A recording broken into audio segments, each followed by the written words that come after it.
সবাই মিলে সমবেত হয়ে চৈতন্য মহাপ্রভু আবির্ভাব তিথিতে সবাই মিলে প্রাণ ভরে যতক্ষণ হরিবাসরে থাকবো এক মনে হরি কথা, গৌর কথা, কৃষ্ণ কথা আস্বাদন করব। কারণ আমাদের এই সৌভাগ্য সব সময় তো হয় না। আমরা এ যাবৎকাল যতদিন এসেছি পৃথিবীতে বিভিন্ন কর্মের সঙ্গে আমরা সবাই যুক্ত থাকি। এই জগতে কর্ম ছাড়া কোনো মানুষ থাকে না। যে যেমন মানুষ তার সেরকম কর্ম থাকে। সেই কর্মে নিযুক্ত হওয়ার পরেও আমরা আমাদের জীবনের সেই মূল্যবান সময় থেকে কিছুটা সময় ভগবানের চরণে নিবেদন করব। কেন কেন আমাদের হরিনাম শুনতে হয়? কেন আমাদের হরিনাম শ্রবণ করতে হবে? কেন আমরা হরিবাসরে আসব? কেন আমরা হরিবোল বলবো? কেন আমরা উলুধ্বনি করব? কেন আমরা দুটি বাহু তুলব? এমনি এমনি নয়। চৈতন্য মহাপ্রভু সব কিছুই কিন্তু বলে গেলেন। তিনি এসে সব কিছুই বললেন। তাই তো সেই ভগবান, সেই কৃষ্ণচন্দ্র, সেই রামচন্দ্র, সেই শঙ্কর্ষণ তিনি কিন্তু এবারে ভগবান হয়ে এলেন না। অন্যান্য যুগে দেখুন ভগবান তিনি একটি জায়গা নির্দিষ্ট রয়েছেন, তার লীলাবিলাস করেছেন। কিন্তু কলিকালে একমাত্র ব্যতিক্রম, তিনি ভগবান হয়েও ভক্ত রূপে তিনি এলেন। কারণ কলিযুগের মানুষ বড়ই চঞ্চল। এরা নিজেদের কর্মে এমন করে নিযুক্ত হয়ে থাকবে যে ভগবানকে কেমন করে ডাকতে হয় সেটা ভুলে যাবে। ভক্তের বেশে সাধারণ মানুষের মতো তিনি এই ধরাধামে আবির্ভূত হলেন। তিনি এসে প্রত্যেকটা মানুষের দুঃখ দূরীভূত করার চেষ্টা করলেন। কারণ এই জগতে যত মানুষ আমরা রয়েছি, এই জগতে যত মানুষ আছে, আমরা দুঃখ পাই না, কষ্ট পাই না, যন্ত্রণা পাই না, এমন কোনো মানুষ কিন্তু নাই। প্রত্যেকের মধ্যে কিন্তু দুঃখ আছে। সে যে যতই দেখতে সুন্দর হোক, যার যতই টাকা থাক, যে যত বেশি শিক্ষা অর্জন করুক না কেন, এই জগতে মানুষের মধ্যে দুঃখ নাই এমন কোনো মানুষ কিন্তু আমরা পাবো না। তাহলে চৈতন্য মহাপ্রভু সেই সমস্ত দুঃখী মানুষের জন্য, যারা সারা জীবন ধরে সুখ খুঁজছে, সুখের অনুসন্ধান করছেন সারা জীবন ধরে, যবে থেকে আমরা জ্ঞান পেয়েছি, যবে থেকে আমরা ছোট্ট থেকে বড় হয়েছি, আমরা শুধু সুখের জন্য আমাদের জীবনটাকে সেই রকম ভাবে কাটিয়ে দেওয়ার চেষ্টা করছি। আমি ভাবছি সুখ কি করে আমি লাভ করব, সুখী আমি কি করে হতে পারি। লেখাপড়া শিখতে হবে, চাকরি করতে হবে, অনেক অর্থ রোজগার করতে হবে, বড় বাড়ি তৈরি করতে হবে, গাড়ি কিনতে হবে। আচ্ছা, এগুলো হওয়ার পরে কি আমাদের মধ্য থেকে দুঃখটা চলে গেল? একবার আমরা সবাই যদি নিজেদের দিকে ভাবি, দেখা যায় আগে তো এত ভালো সময় ছিল না। আগে কোনো মেলায় গেলে বাবার কাছে 2 টাকা 5 টাকার জন্য কত বায়না করতাম। বাবা তুমি 5 টাকা দাও, 2 টাকা দাও, মেলা দেখতে যাব। অনেক সময় দিতে পারতেন, অনেক সময় পারতো না। কিন্তু এখন আমাদের কাছে হাজার হাজার লক্ষ লক্ষ টাকা আছে। কিন্তু আমাদের সেই দুঃখটা দূরে গেল না। যতদিন আমাদের যাচ্ছে তত যেন ডিপ্রেশন, তত বেশি দুঃখ যন্ত্রণা আমাদেরকে ঘিরে ধরছে। তাই চৈতন্য মহাপ্রভু বললেন, এই জড় জগতের কোন বস্তুর মধ্যে তুমি যদি সুখ খুঁজতে চাও, কোনদিন পাবে না। এই জড় জগৎ শুধু তোমাকে দুঃখ দিতে জানে, তোমাকে কষ্ট দিতে জানে। সুখী তোমাকে এই জড় জগতের কোন বস্তু করতে পারবে না। যাদের জন্য সারাটা জীবন যাদের সুখের কথা ভাবলাম, একটা সংসারে এসে প্রত্যেকটা সদস্যকে সুখী করতে চাইলাম নিজের কথা না ভেবে, তবুও দেখুন তাকে সবাই আমরা দোষী করছি। ছেলে বলছে আমি এটা পেলাম না, কন্যা বলছে আমি এটা পেলাম না, স্ত্রীর মনের ইচ্ছা পূরণ করা যাচ্ছে না। এদের মনের ইচ্ছা কোনোদিন আমরা পূরণ করতে পারলাম না। অভিযোগ দিন দিন বেড়েই চলছে। ছেলে বলে বাবা আমার জন্য কি করলে? হ্যাঁ ভক্তমণ্ডলী মায়েরা, আপনি যাকে যত বেশি ভালোবাসলেন সেই কিন্তু আপনাকে তত বেশি দুঃখ দিল, সেই আপনাকে তত বেশি কাঁদালো। কারণ এই কলিযুগের একটা নিয়ম, তুমি যার জন্য যত বেশি করবে সেই বলবে আমার জন্য কি করেছে। তুমি যাকে যত বেশি ভালোবাসবে সেই তোমাকে তত বেশি আঘাত করতে ছাড়বে না।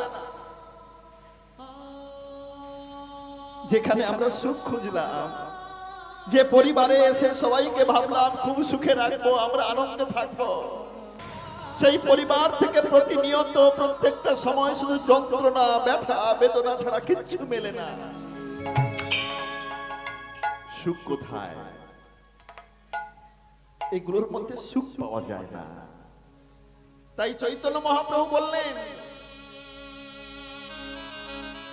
আমি এই জগতের মাঝে এমন একটা জিনিস নিয়ে আসব, মানুষ যদি সেটা কেবলমাত্র উচ্চারণ করতে পারে, বদন ধরে বলতে পারে, তাহলেই কিন্তু তার মধ্যে সেই দুঃখ, বেদনা, যন্ত্রণা, ডিপ্রেশন সব আস্তে আস্তে দূরে চলে যাবে। আপনারা হয়তো ভাববেন গল্প কথা। না না না, আদৌ গল্প কথা নয়। আগে হরিবাসরে লোক পাওয়া যেত না। হরিবাসরে যে কীর্তনীয় আসতেন তাদেরও লেখাপড়া বেশি ছিল না, আমি জানি ছোট থেকে, আমার বাবাও কীর্তনীয় ছিলেন। আর যারা কীর্তন শুনতেন তারা বয়স্ক মানুষরা কীর্তন শুনতেন। এখন কিন্তু সেটা অনেকটা পরিবর্তন হয়ে গেছে।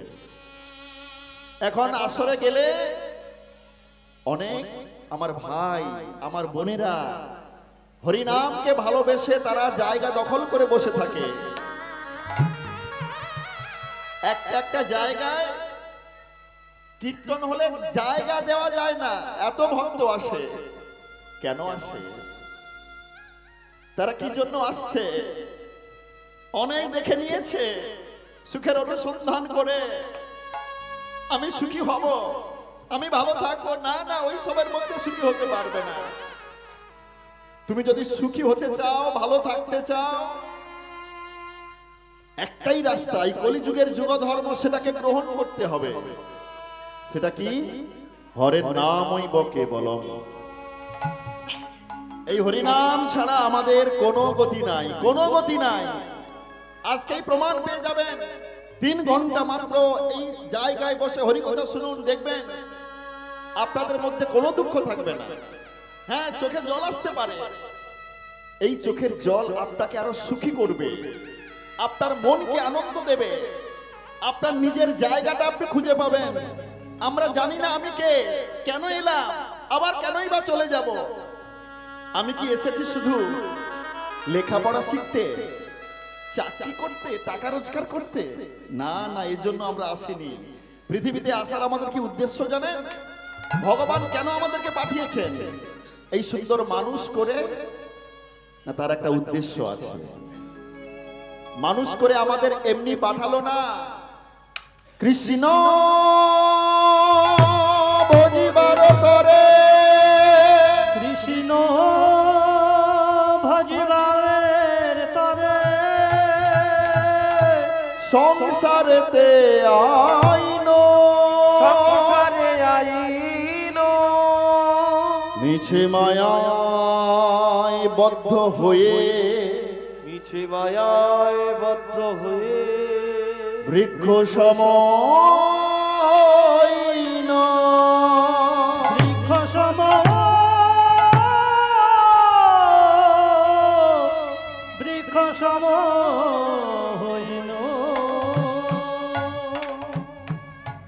শাস্ত্র বলছে কৃষ্ণ ভজিবার তরে সংসারে আইনু। এই সংসারে এসে কৃষ্ণকে আরাধনা করার জন্য, ভগবানের নাম করার জন্য, ভগবানের সেবা করার জন্য পৃথিবীতে এসে আমরা ভগবানকেই ভুলে গেলাম। সারা দিনের মধ্যে কখনো মনে হয় না ভগবানকে একটু পুজো করি, একটা পুষ্প নিয়ে এসে ভগবানের চরণে দিই, তুলসী তলায় একটু জল দিই, সন্ধ্যের সময় একটু হরিনাম করি। যখনই মনে হয় তখনই তো এত কাজের চাপ বেড়ে যায়। স্নান করার পরে এসে মনে করি একটু হরিনাম করব, তখন দেখা যায় ভীষণ খিদে পেয়ে যায়। সকালে যখন মনে করি ঘুম থেকে উঠে একটু হরিনাম করব, তখন হয় আমাদের সংসারের বিভিন্ন কর্মের মধ্যে আমি নিযুক্ত হয়ে যাই। সন্ধেবেলায় যখন মনে করি একটু হরিনাম করব, তখন দেখা যায় যে সংসারের বিভিন্ন সদস্যরা এসে আমাকে এমন করে ঘিরে ধরে, হরিনাম করতে পারি না। ভাবলাম ঘুমানোর সময় আমি হরিনাম করব, হরিনাম করা তো দূরের কথা, ঘুম এসে আমাদেরকে জড়িয়ে ধরল। এই সংসারে আমরা হরিনাম করার সময় পেলাম না ভক্তমণ্ডলী। তাই আজকের দিনের মতো এমন শুভ দিন আমাদের পৃথিবীতে কোনোদিন আসে না, কারণ আজকের দিনে স্বয়ং ভগবান আবির্ভূত হয়েছিলেন ধরাধামে। শুধু তো তাই নয়, মহাপ্রভু যেদিন এসেছিলেন, যে তিথিটা ছিল সেদিন ছিল চন্দ্রগ্রহণ। আজকেরও কিন্তু চন্দ্রগ্রহণ। এই গ্রহণের সময় তিনি আবির্ভূত হয়েছিলেন কবে? 1407 শকাব্দের 23 ফাল্গুন, 1486 খ্রিস্টাব্দের 18 ফেব্রুয়ারি। আজকের সেই দিন, আজকেরও চন্দ্রগ্রহণ হয়েছে। আর চন্দ্রগ্রহণ হলে সবাই বলে আজকের দিনটা ভালো না। মহাপ্রভু সেই দিন এলেন কেন না, যখন গ্রহণ হয় সেই দিনটা ভালো নয়, ঠিক সেই দিনটা আপনার কাছে শুভ হবে যদি একটা কাজ করতে পারা যায়।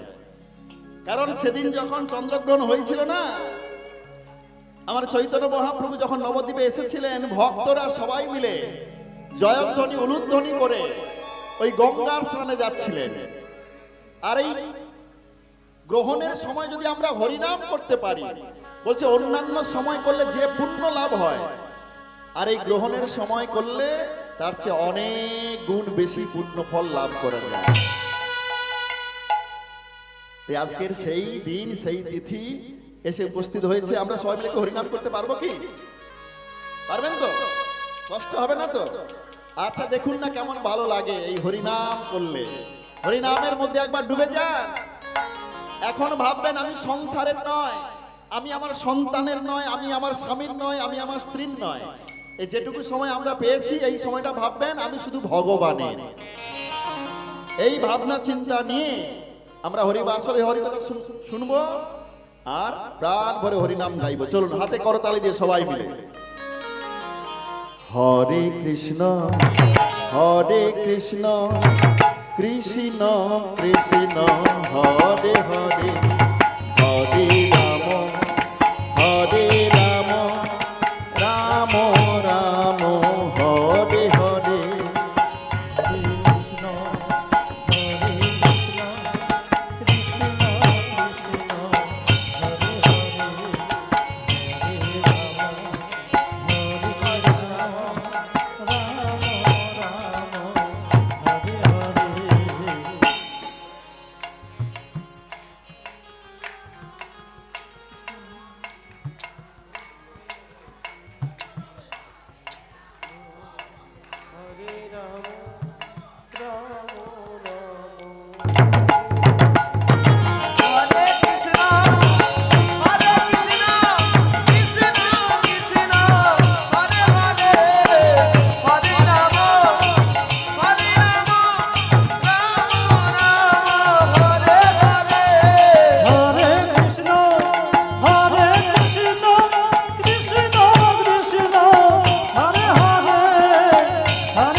কৃষ্ণ কৃষ্ণ কৃষ্ণ হরে হরে হরে রাম হরে রাম রাম রাম হরে হরে হরে কৃষ্ণ কৃষ্ণ কৃষ্ণ হরে হরে হরে রাম রাম হরে হরে। আচ্ছা, ভালো লাগছে? ভালো লাগছে তো? হ্যাঁ, ভালো লাগতেই হবে। এখন কোনো দুঃখ আছে কি? কোনো দুঃখ থাকতে পারে না। দুটি বাহু তোলা যাবে? সবাই মিলে আমরা দুটি বাহু তুলবো, সবাই যতজন রয়েছে এখানে সবাই মিলে। চৈতন্য মহাপ্রভু কি? আর কি জোরে হোক। চৈতন্য মহাপ্রভু কি? দয়াল নিতাই চাঁদ কি? সচি মাতা কি? জগন্নাথ মিশ্র কি? নদিয়া নবদ্বীপ ধাম কি? ভক্ত বৃন্দ কি? হরিনাম সংকীর্তন কি? কমিটি বৃন্দ কি? নিদায় গুরু গৌর প্রেমানন্দে উত্তরী হরি হরি বল। হরে কৃষ্ণ কৃষ্ণ কৃষ্ণ হরে হরে হরে রাম রাম রাম হরে হরে হরে কৃষ্ণ কৃষ্ণ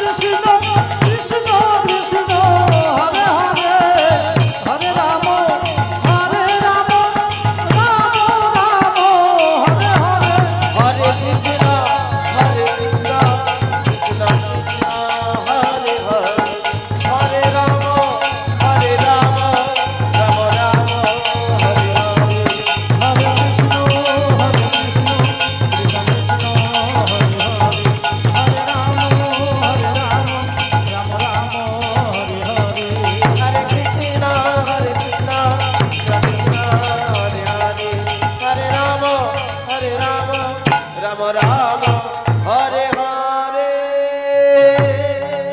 একবার উলুধ্বনি হবে চৈতন্য মহাপ্রভুর উদ্দেশ্যে।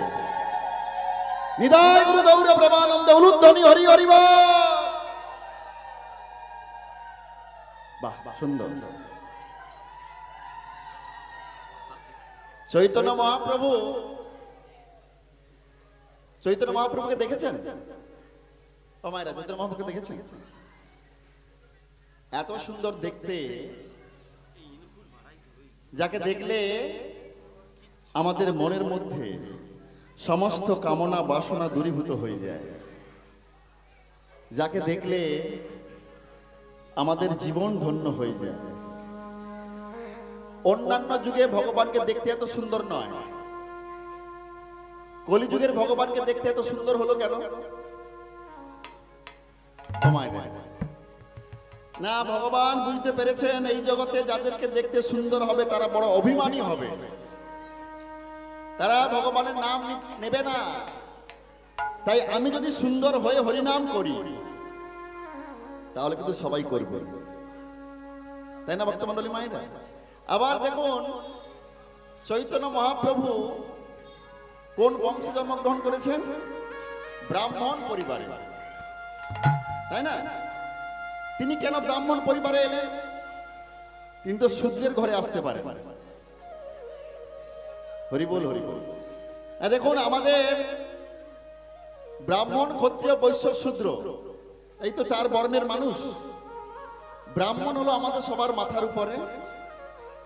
এখন বলছি, আমি যদি ব্রাহ্মণ হয়ে হরিনাম করতে পারি, যে সমস্ত মানুষের জাতির অভিমান আছে, অহংকার আছে, সেও কিন্তু হরিনাম করবে।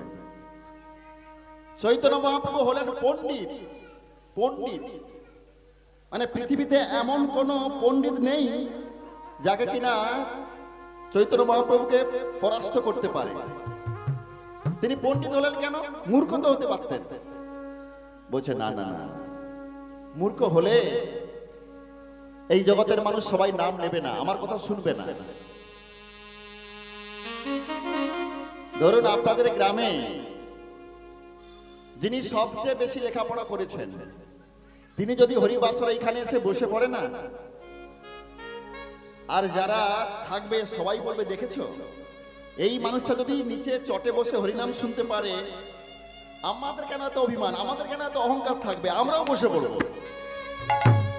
আপনাদের গ্রামের সবচেয়ে ধনী মানুষটা যদি হরিনাম শুনতে পারে, তখন আমাদের কি মনে হবে? দেখেছো, এত টাকার মালিক সে হরিনাম শুনছে,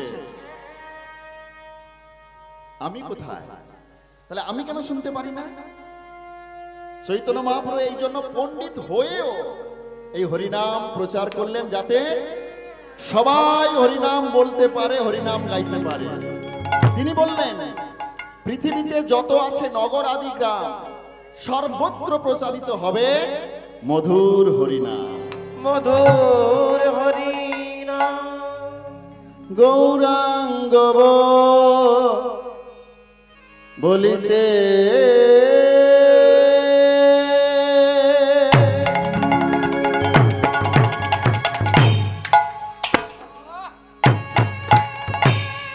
গৌরাঙ্গ বলিতে হবে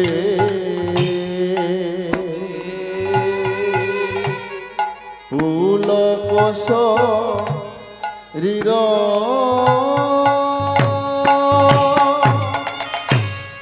ওই গৌরাঙ্গ বাবু ফুলটা বানাতে হবে। বলিতে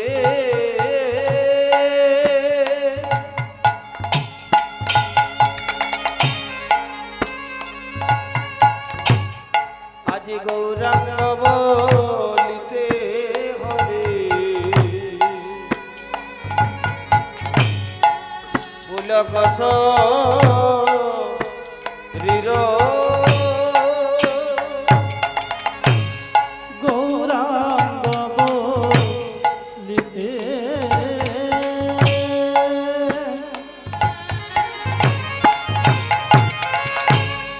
গৌরাঙ্গ বলিতে হবে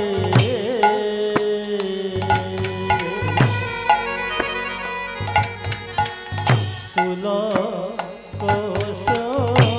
রির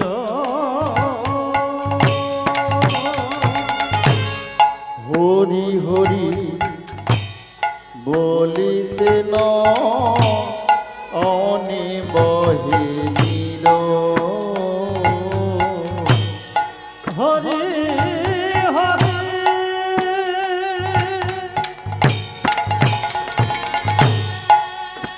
বলিতে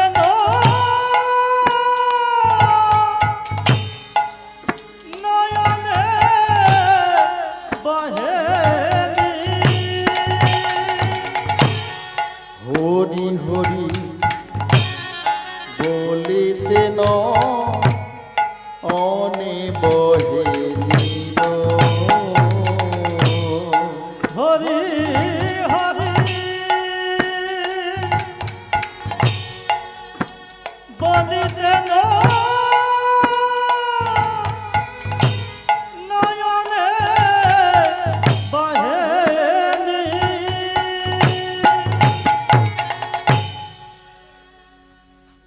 540 বছর আজ থেকে 540 বছর পূর্বে শ্রীধাম নদিয়া নবদ্বীপের মাঝে আমাদের চৈতন্য মহাপ্রভু আবির্ভূত হয়েছিল। তিনি এসে বললেন তার একটি গুরুত্বপূর্ণ বাণী,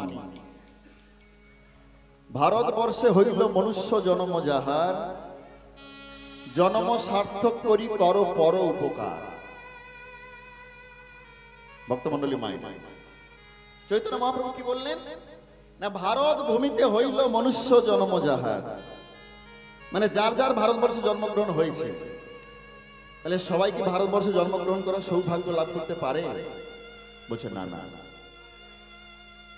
ভারতবর্ষে জন্মগ্রহণ করার সৌভাগ্য সবাই লাভ করতে পারে না গো। আমরা বড়ই ভাগ্যবান, ভাগ্যবতী, এই ভারতবর্ষে আমাদের জন্মগ্রহণ হয়েছে। জন্ম সার্থক করি কর পর উপকার। বলছে আমাদের জন্মটা তখনই সার্থক হবে যদি আমরা অন্যের উপকার করতে পারি। পরের উপকার, পরের উপকারটা কেমন? উপকার তো অনেক রকম আছে, কিন্তু মহাপ্রভু কি উপকারের কথা বললেন? ভক্তমণ্ডলী মায়েরা, চঞ্চল হলে হবে না, মন দিয়ে শুনতে হবে। ওই ভাই বোনটাকে একটু বসতে বলো ওখানে।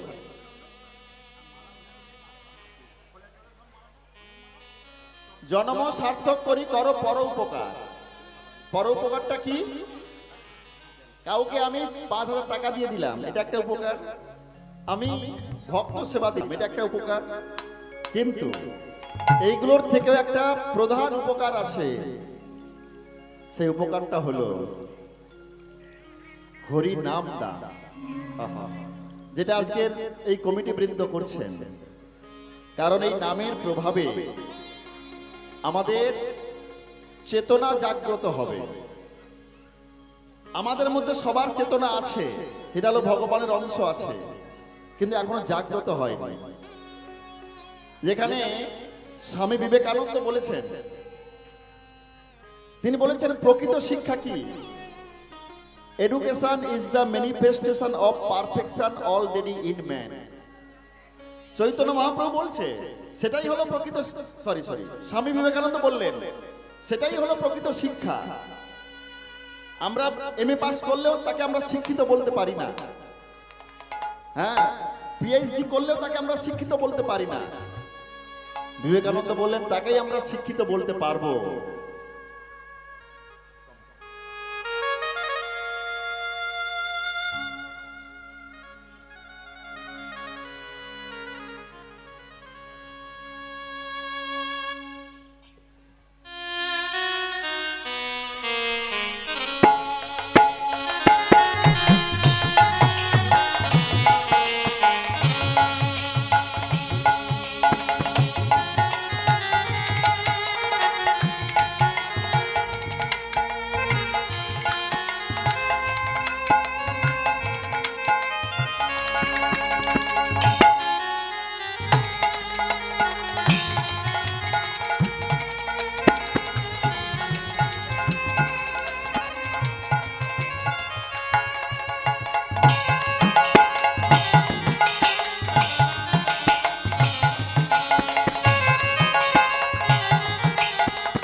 নিদায় গুরু গৌর প্রেমানন্দে।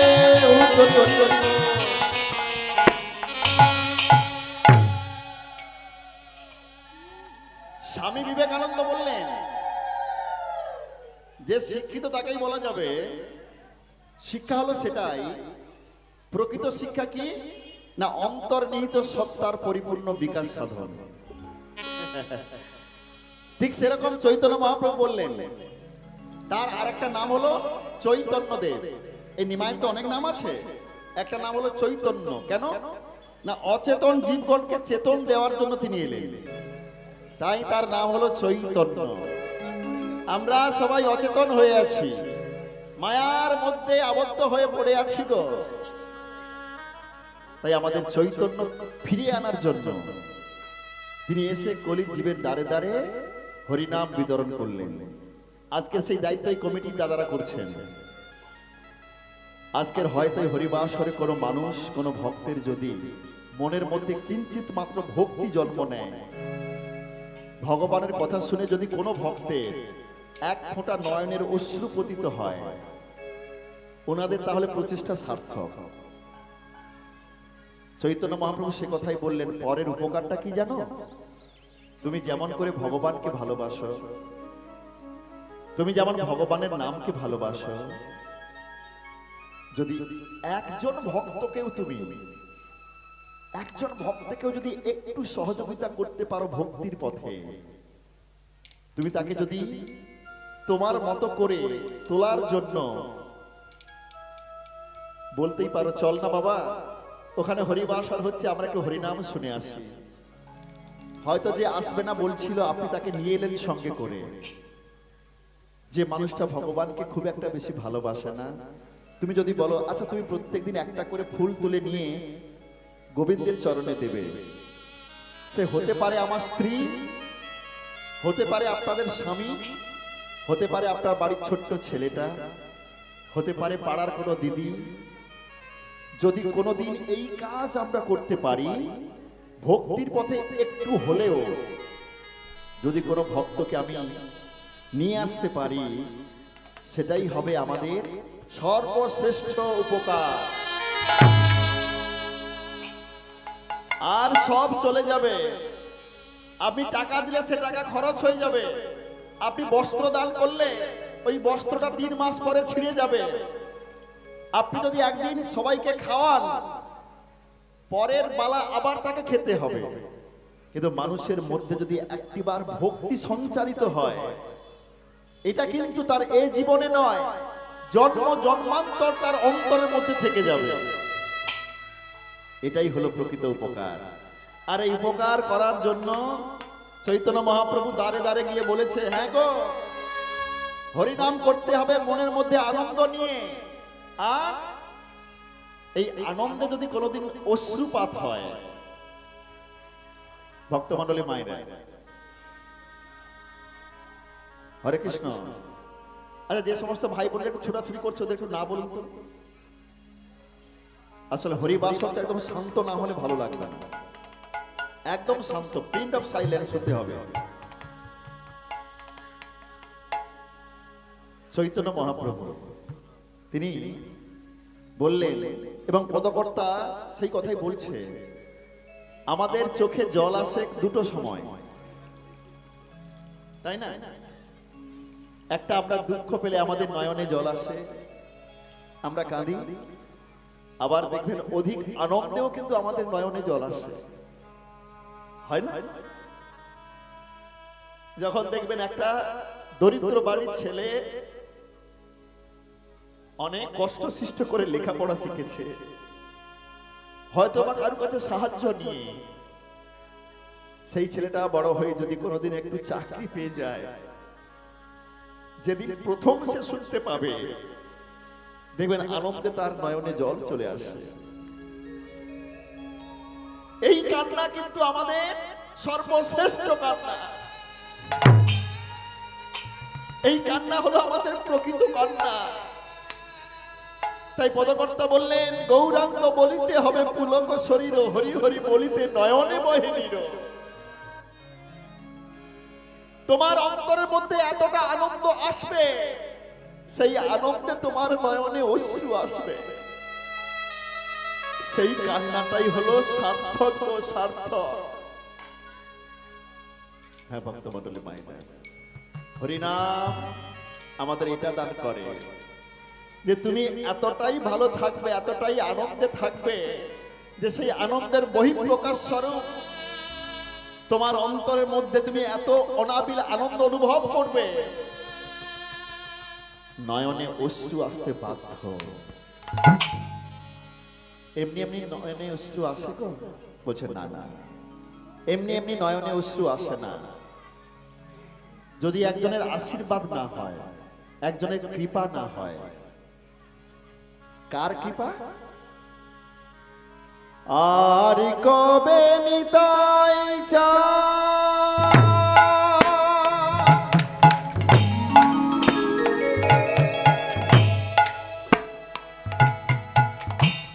করুণা করিবে,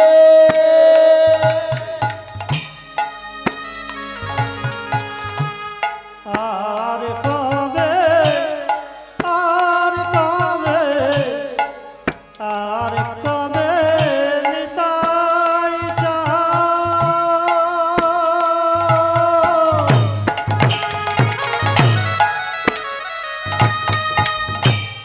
করুণা করিবে, আর কবে নিতাই চা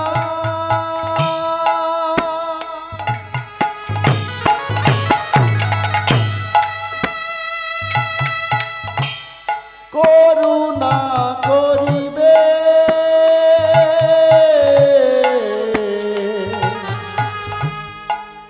আরে কবে নিতাই চাই,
ভগবান, আমরা এই কলিযুগে একজনকে ভগবান ভাবি।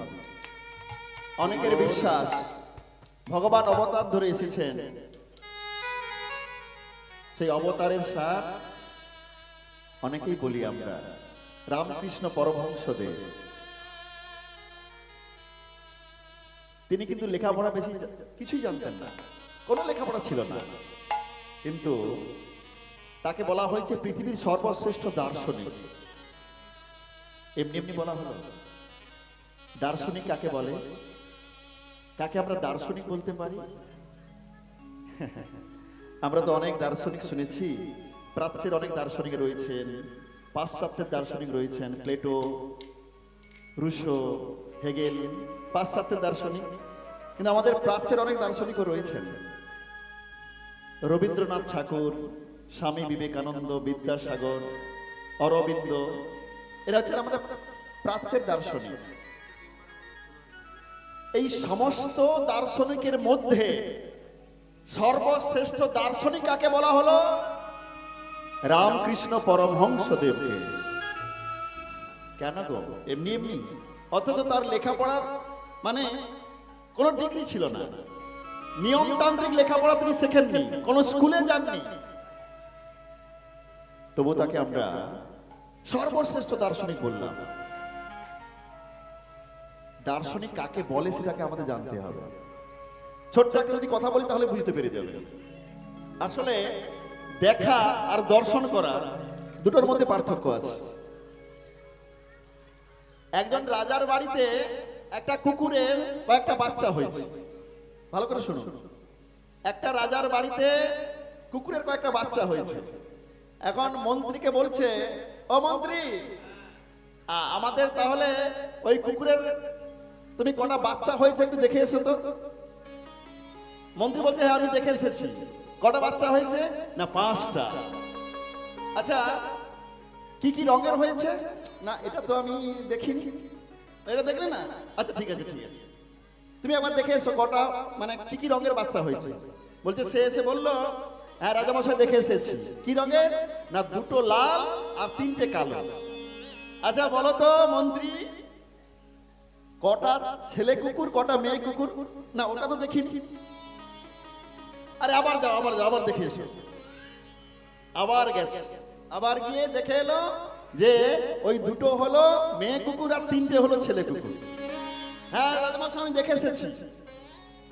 বললেন যে 2টো হলো মেয়ে কুকুর 3টে ছেলে কুকুর। আচ্ছা বলো তো সবগুলো হৃষ্টপুষ্ট তো, কেউ রুগ্ন নয় তো? না ওটা তো দেখিনি।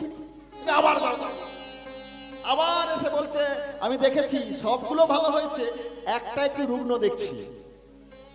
এটা হলো দেখা, এটা দেখা বলে। কিন্তু দর্শন কাকে বলে? হ্যাঁ গো, আমি গৌরাঙ্গ মহাপ্রভুকে দর্শন করলাম,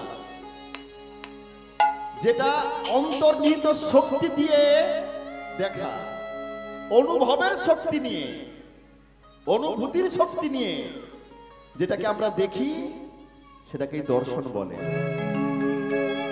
ভক্তমণ্ডলী মায়েরা, সেই রামকৃষ্ণ পরমহংসদেব আমাদের একটা সুন্দর কথা বললেন। এই সংসার, আমরা সংসারে সবাই এসেছি, কিন্তু জানতে হবে সংসারটা কেমন করে কাটাতে হয়, সংসারে কেমন করে থাকতে হয়। রামকৃষ্ণ পরমহংসদেব বললেন, পাকাল মাছ জানেন তো? পাকাল মাছ পাকে থাকে, কিন্তু গায়ের মধ্যে পাক লেগে যায় না। তোমরাও সংসারের মধ্যে এমন করে থাকবে, ওই পাক ওই কালি তোমাকে অনেকে ছেটাবে, অনেকে ছেটাবে। তোমার ভালো পাড়া প্রতিবেশী কেউ সহ্য করবে না। পাড়া প্রতিবেশী দূরের কথা, যদি একজন ভাইয়ের উন্নতি হয় আর একজন ভাই কিন্তু হিংসা করার চেষ্টা করে। আবার ভালো হলে, আরে তার মেয়েটা কলেজে পড়ে, এমএ পড়ছে, আবার নাকি বিদেশে পিএইচডি করতে গেছে। আরে ও কি পড়াশোনা করছে না আদৌ কি করছে একবার দেখে আয়। ভালো জিনিস ভালোভাবে নিতে পারবে না। মানুষ কালী মাছ ছেটানোর জন্য সবাই রেডি হয়ে আছে, কিন্তু আমাকে ভাবতে হবে, আমাকে জানতে হবে, এই কলির মানুষ তোমাকে কালিমা ছেটাবে, খারাপ বলবে, কিন্তু ওদের কথায় আমাদের কান ভারী করলে চলবে না। তুমি ভাববে আমি থাকবো এই সংসারে ওই পাকাল মাছের মতো, যে যাই বলুক না কেন আমি তো জানি আমি সঠিক পথে আছি, সঠিক কর্ম করছি, সৎ পথে আছি। যে যাই বলুক না কেন আমার কিচ্ছু যায় আসবে না, কারুর কথায় আমাদের কোনো দুঃখ পাওয়া যাবে না। সবাই দুঃখ দেবে, সবাই কষ্ট দেবে। তাহলে আমরা কিন্তু পথ চলতে জানি না, কেমন করে পথ চলতে হয়, কেমন কথা বলতে হয়, কেমন জীবন যাপন করতে হয়। এই যে সুন্দর জীবনটা দিয়ে দিয়েছে, আপনাদের বাড়িতে যদি একটা টিভি কিনে নিয়ে আসা যায়, একটা বড় ধরুন একদম এলসিডি নিয়ে আসা হলো, সেই টিভিটা কেমন করে চালাতে একটা ম্যানুয়াল দেওয়া হয়, কিন্তু দেওয়া হয় না? একটা ফ্রিজ কিনে নিয়ে এলে ম্যানুয়াল দেওয়া হয়, সমস্ত কিছু ইনস্ট্রুমেন্ট কেনার সময় কিন্তু একটা ম্যানুয়াল দেওয়া হয়। ঠিক আমাদের এই দেহটা যে পেয়েছি না, এরও একটা নিয়ম আছে, ম্যানুয়াল দরকার আছে। এই জীবনটা কি করে পরিচালনা করতে হবে সেটা জানবো কোথায়? কেউ কি শিখিয়েছে আমাকে? আরে না না না, ওই লেখাপড়া অনেক শিখলাম, ক্লাস 4 পর্যন্ত পড়েছি, সেই শিক্ষা পাইনি।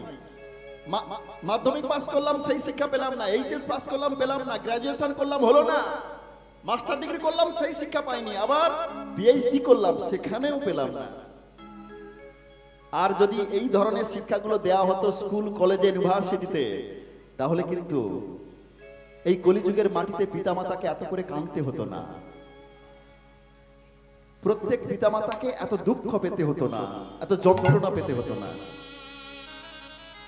ভক্তমণ্ডলী মায়েরা, তাই আমাদের ম্যানুয়ালটা প্রয়োজন আছে। সেটার জন্য আমাদের সবার উচিত, এখানে যতজন এসেছেন, যারা আমার কথা শুনছেন, যারা আমার কথাকে একটু হলে গুরুত্ব দিচ্ছেন, আমার একটা অনুরোধ থাকবে আপনাদের সবার চরণে ধরে, হরিনাম অনেক হবে, হরিনাম শুনবো, প্রত্যেক বৎসর হবে। শুনলাম, এক কান দিয়ে ঢুকল, প্রবেশ করলো, এক কান দিয়ে বেরিয়ে গেল, কিচ্ছু লাভ নাই। এখান থেকে একটা কথা যদি আমরা নিয়ে যেতে পারি, তাহলে কিন্তু এত রাত্রি জেগে, এত কষ্ট করে বসে থেকে, আমিও জানি ওইখানে বসে থাকাটা কত কষ্টের। এই যে পা গুটিয়ে এক মনে 3 ঘন্টা বসে থাকতেও আমাদের কোমর কনকন করে, পারি না। এত কষ্ট করে বসে আছেন, তখনই সার্থক হবে যদি একটা কথা অন্তত নেন। আমি বলবো সবার চরণে ধরে আমার অনুরোধ, এই জীবনের ম্যানুয়ালটা তৈরি করুন। কি করে করবেন? আপনারা গুরুদেবের চরণে আশ্রয় নেবেন। গুরুদেব কৃপা করে আপনাকে সেই শিক্ষা দেবেন। সকালে ঘুম থেকে উঠে আমাদের কি করণীয়, অন্যান্য কর্মের সঙ্গে নিযুক্ত থাকতে থাকতে আমার মানসিকতা, আমার মনটা কেমন থাকবে, মনটাকে কিভাবে রাখা উচিত। মনের কথা বললে তো আবার অনেক কথা চলে আসে। এই জগতে অনেক মানুষকে দেখা যায়, বাড়ির পাশে অনুষ্ঠান হচ্ছে, সবাই আনন্দ করছে। অনেক সময় কোনো মানুষকে দেখা যায় সে গৃহের মধ্যে, ঘরের মধ্যে গিয়ে কাঁদছে। কেন? যেখানে সবাই আনন্দ করছে, সবাই নাচছে, সবাই খুব,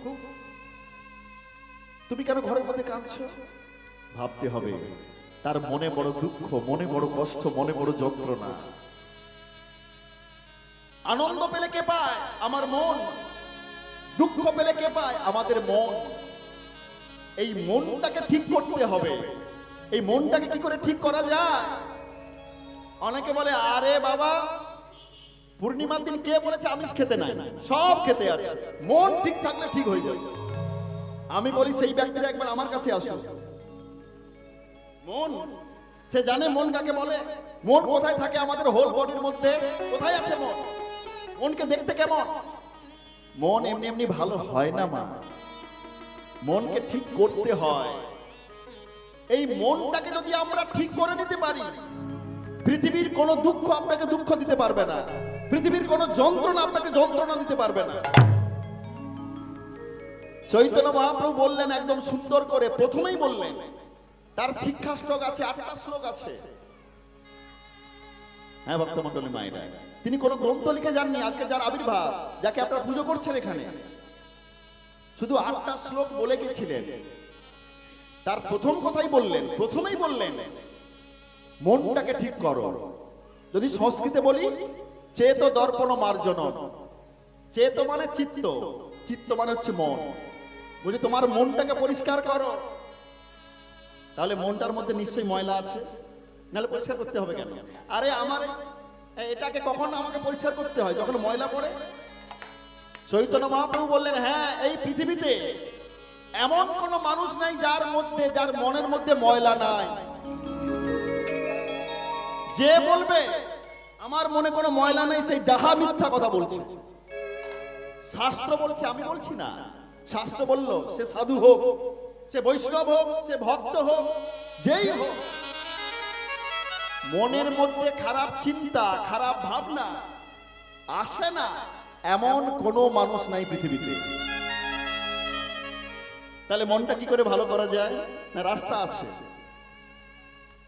ও মায়েরা, রাস্তা আছে? মন ভালো করার রাস্তা আছে? বলছে অবশ্যই আছে। মাথায় যদি আমাদের ময়লা জমে, আমরা কি দিয়ে পরিষ্কার করি? শ্যাম্পু দিয়ে। আমাদের ওই গায়ে যদি ময়লা জমে, আমরা সাবান দিয়ে পরিষ্কার করি। তাহলে মনে যদি ময়লা জমে, কি দিয়ে পরিষ্কার করব? ডাক্তার দেখাতে হবে। আচ্ছা, কলিকাতায় যদি ডাক্তারের কাছে যাওয়া যায়, ও ডাক্তার বাবু, আমার মনে শুধু খারাপ চিন্তা চলে আসে। চাই না, আমি চাই না খারাপ চিন্তা করতে, আমার মনের মধ্যে চলে আসে। আপনি কোনো ঔষধ দেন তো? হবে? এখানে মেশিনপত্র দামি নাই। তাহলে কোথায়? ওই সেই উড়িষ্যা যেতে হবে, এমসে। উড়িষ্যা এমসে গেলে সেখানে কি আমাদের এই মনের ময়লাগুলো দূরে যাবে? খারাপ চিন্তাগুলো দূরে যাবে? যদি ভেলোর যাওয়া যায়, ব্যাঙ্গালোর যাওয়া যায়, তাও হবে না। তাই কলিকালের মাটিতে এমন একজন দার্শনিক, এমন একজন সায়েন্টিস্ট, এমন একজন ডক্টর এলেন। বলছে, দেখো না তোমরা, এটা একবার উচ্চারণ করে দেখো, বলে দেখো, তোমার মনের সমস্ত কালিমা, সমস্ত কিছু সব দূরীভূত হয়ে যাবে। আমরা কলির মানুষ, আমরা পাপ করব, আমরা অন্যায় করব, আমরা খারাপ কর্ম করব। এটাই কলির মানুষের ধর্ম। কলির মানুষ যদি বলে আমি কোনো পাপ করি না, সে ভুল কথা বলছে। হ্যাঁ, তুমি ঠিক আছে, পাপ করেছো তো। যদি হিমালয় পর্বতের মতো তুলো রাশি কাড়ি করা যায়, হিমালয় পর্বত এত তুলো যদি এক জায়গায় কাড়ি করা যায়, একটা দেশ সেলাই কাঠি দিয়ে যদি ধরিয়ে দেওয়া যায়, কি হবে? সব তুলোগুলো পুড়ে ছাই হয়ে যাবে। তুমি যতই অপরাধ করো না কেন, যতই অন্যায় করো না কেন, যতই খারাপ কর্ম করো না কেন, একবার ভগবানের কাছে সেটা স্বীকার করো, আমি অন্যায় করেছি, অপরাধ করেছি, পাপ করেছি। তারপরে ভগবানের নামটাকে গ্রহণ করুন। ভগবানকে বলুন, আমি এই অন্যায় কর্ম, এই পাপ কর্ম, এই জঘন্য কর্ম আর কোনোদিন করব না। আপনার জীবনের সমস্ত পাপ সব দূরীভূত হয়ে যাবে। নিদায় গুরু বলতে প্রেমানন্দে হরি হরি বলি। বিষয় ছাড়িয়া কবে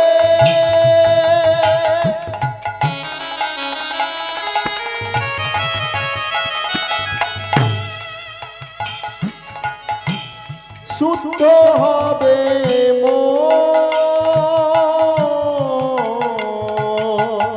ওই বিষয় ছাড়িয়া কবে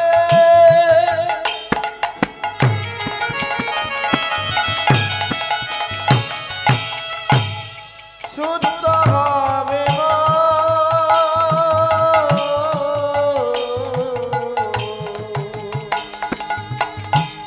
বিষয়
যাব কবে বৃন্দাবনে যাব আমি কবে বৃন্দাবনে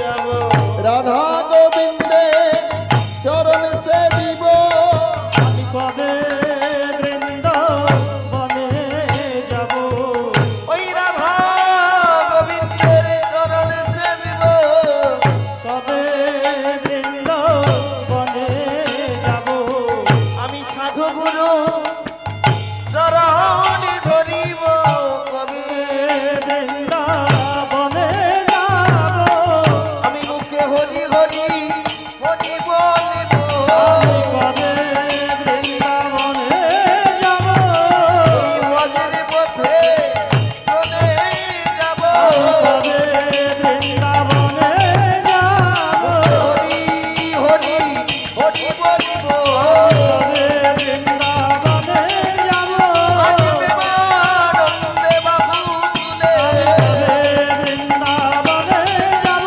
আজ প্রেমানন্দে বাহু তুলে কবে বৃন্দাবনে যাব প্রেমানন্দে বাহু তুলে কবে বৃন্দাবনে যাব হরি হরি হরি হৃদয় গৌরবানন্দে যাব হরি হরি হরি আমি কবে বৃন্দাবনে যাব কবে বৃন্দাবনে যাব ওই বিষয় ছাড়িয়া কবে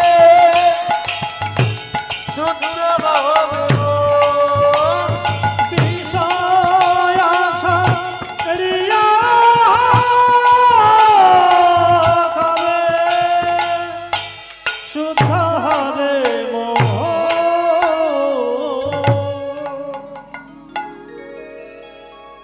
বিষয় ছাড়িয়া কবে শুদ্ধ হবে মন একজন মানুষ সারা জীবন ধরে কঠোর পরিশ্রম করে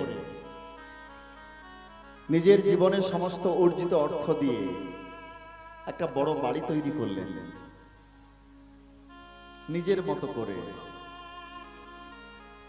নিজে যেমন করে পছন্দ করে সুন্দর করে বাড়ি তৈরি করলেন একটা দামি গাড়িও কিনলেন একটা দামি পালঙ্ক কিনেছেন নিজের টাকা খরচ করে নিজের পরিশ্রমের টাকা খরচ করে আচ্ছা একবার ভাবুন তো ওই মানুষটা যখন মারা যাবে যে নিজে টাকা খরচ করে নিজের সারা জীবনের পরিশ্রম দিয়ে এত বড় একটা বাড়ি তৈরি করেছে সেই বাড়িতে আর কি রাখা হবে যে দামি পালঙ্কে না ঘুমোলে তার ঘুম আসে না সেই পালঙ্কে তাকে আর ঘুমানো হবে শোয়ানো হবে যে গাড়ি করে তিনি সর্বদা ঘুরে ঘুরে বেড়ান সেই গাড়িতে তিনি আর ঘুরতে পারবেন না গো না সমস্ত কিছুই সঙ্গে সঙ্গে অন্যের হয়ে যাবে সব কিন্তু এই বিষয়ের যন্ত্রণায় বিষয়ের জ্বালায় বিষয়ের কথা ভেবে ভেবে আমরা দিন পার করছি প্রত্যেক নিয়ত এই বিষয় বাসনা আমাদেরকে সমস্ত কর্ম থেকে বাধা দিচ্ছে শুভ কর্ম থেকে তাই পদকর্তা বললেন এই বিষয় কিন্তু তোমাকে দেওয়া হয়েছে এই বিষয়টা তোমার নয় একদিন তোমার আছে তোমার দেহ থেকে প্রাণটা বেরিয়ে যাওয়ার সঙ্গে সঙ্গে সেটা কিন্তু অন্যের হয়ে যাবে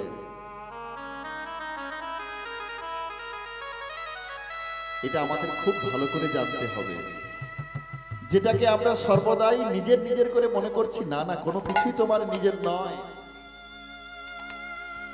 কিছুদিন আগে রতন টাটা মারা গেল আপনারা সবাই জানেন কত কোটি টাকার মালিক সে নিজেও জানে না আচ্ছা যাওয়ার সময় কিছু নিয়ে যেতে পারলো সঙ্গে করে 2-4 লক্ষ টাকা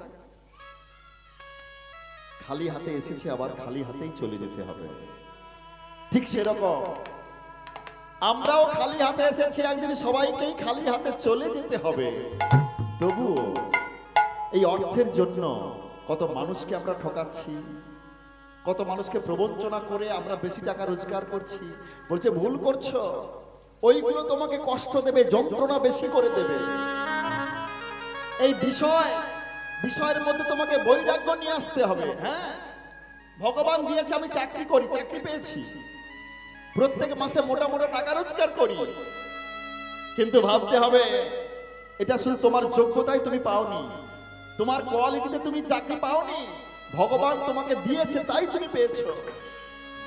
আরে তোমার চেয়ে অনেক কোয়ালিটিবান স্টুডেন্ট রাস্তায় ঘুরে বেড়াচ্ছে, তারা চাকরি পায়নি, তুমি পেয়েছো। কোনোদিন অহংকার করো না। তাই এই জগতে আমার কোটি কোটি টাকা হয়েছে, ভগবান চাষ করে সকলে ধান ফলে কপালে। তাই আমরা সবাই মানুষ হয়েছি, সবাই পরিশ্রম করছি, সবাই বড়লোক হতে চাইছি, সবাই পারছে না।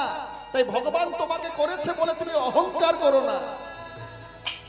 ভক্তমণ্ডলী মায়েরা, এই চিন্তা ভাবনা নিয়ে আমাদের ভক্তির পথে আসতে হবে।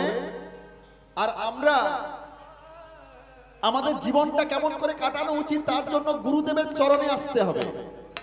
গুরুদেব বলে দেবেন তোমাকে, আপনার যাকে দেখলে মনে হয় ইনি আমাকে সঠিক পথ দেখাতে পারবেন, যাকে দেখলে আপনার মনে ভালো লাগা আসবে, যাকে দেখলে আপনার মনে ভক্তি আসবে, যাকে দেখলে আপনার মনে হবে একবার ছুটে গিয়ে দুটো চরণ জড়িয়ে ধরি, যাকে দেখলে মনে হবে, অনেক মানুষ দেখেছি কিন্তু এমন অহংকারী মানুষ আমি দেখি না, যার মধ্যে ন্যূনতম অহংকার বোধ নাই, যে সর্বদা ভগবানের নাম প্রেমে ডুবে থাকে, এই জড় জগতের কথা চিন্তা না করে ভগবত চিন্তায় মগ্ন থাকে।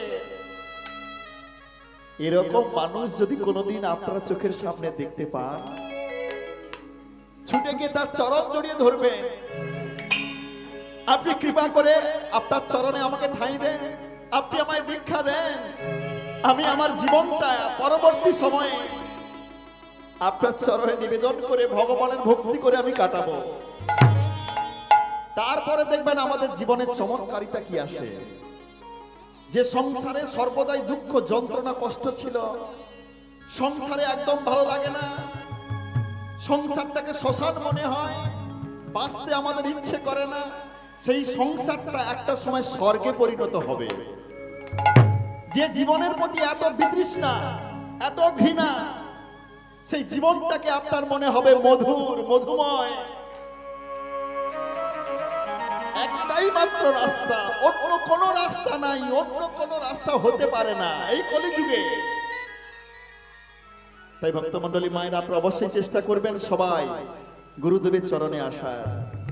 রূপ রঘুনাথ পদে রঘু মনয়া, ওই রূপ রঘুনাথ পদে রঘুবরয়া, প্রার্থনা করেন সদা নরোত্তম দাস। ওই প্রার্থনা করেন সদা নরোত্তম দাস, প্রার্থনা করেন সদা নরোত্তম দাস। ওই প্রার্থনা করেন সদাই নরোত্তম দাস। এতক্ষণ যে আমরা কথাগুলো শুনলাম, যে ব্যাখ্যাগুলো শুনলাম একটা পদাবলীকে আশ্রয় করে, সেই পদকর্তা হলেন নরোত্তম দাস ঠাকুর মহাশয়। নর মানে হচ্ছে মানুষ, আর উত্তম মানে শ্রেষ্ঠ। এই মানুষের মধ্যে যিনি শ্রেষ্ঠ তাকে শ্রদ্ধা করা হয় নরোত্তম দাস ঠাকুর হিসেবে। আমরা শ্রদ্ধা প্রণতি ভক্তি জানিয়ে একটি সুন্দর লীলা আস্বাদন করব। প্রার্থনা করেন সদা নরোত্তম দাসরে, প্রার্থনা করেন সদা নরোত্তম দাস হে, প্রার্থনা করেন সদা নরোত্তম দাস হে। প্রার্থনা করেন সদা নরোত্তম দাস হে, প্রার্থনা করেন সদাই নরোত্তম দাস হে। ঝাঁকি ঝাঁকি তিনি ডাকি দা ডাকি ডাকি তিনি ডাকি প্রার্থনা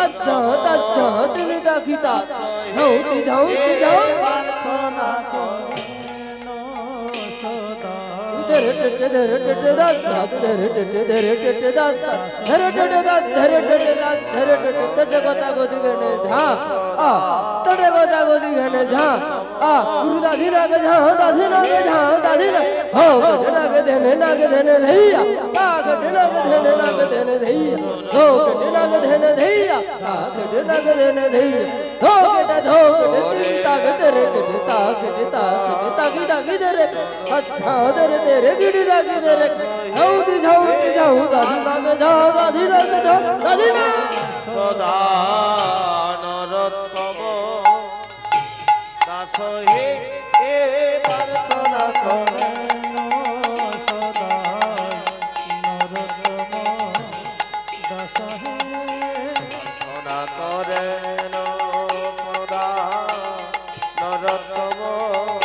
দাস হে এ প্রার্থনা করেন প্রার্থনা করেন সদা নরোত্তম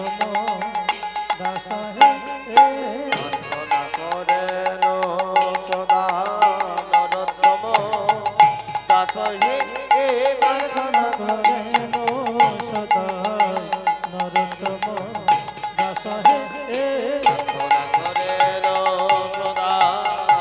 দাস হে এ প্রার্থনা করেন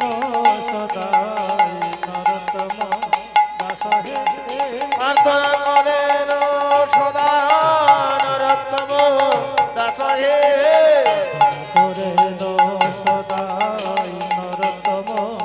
দাস হে প্রার্থনা করেন সদা নরোত্তম দাস হে এ প্রার্থনা করেন প্রার্থনা করেন সদা নরোত্তম দাস হে এ প্রার্থনা করেন প্রার্থনা করেন সদা নরোত্তম দাস হে প্রার্থনা করেন সদা প্রার্থনা করেন হৃদয় গুরু গৌরবানন্দে উলুধ্বনি হরিবল। প্রার্থনা করেন সদা নরোত্তম দাস হে এ প্রার্থনা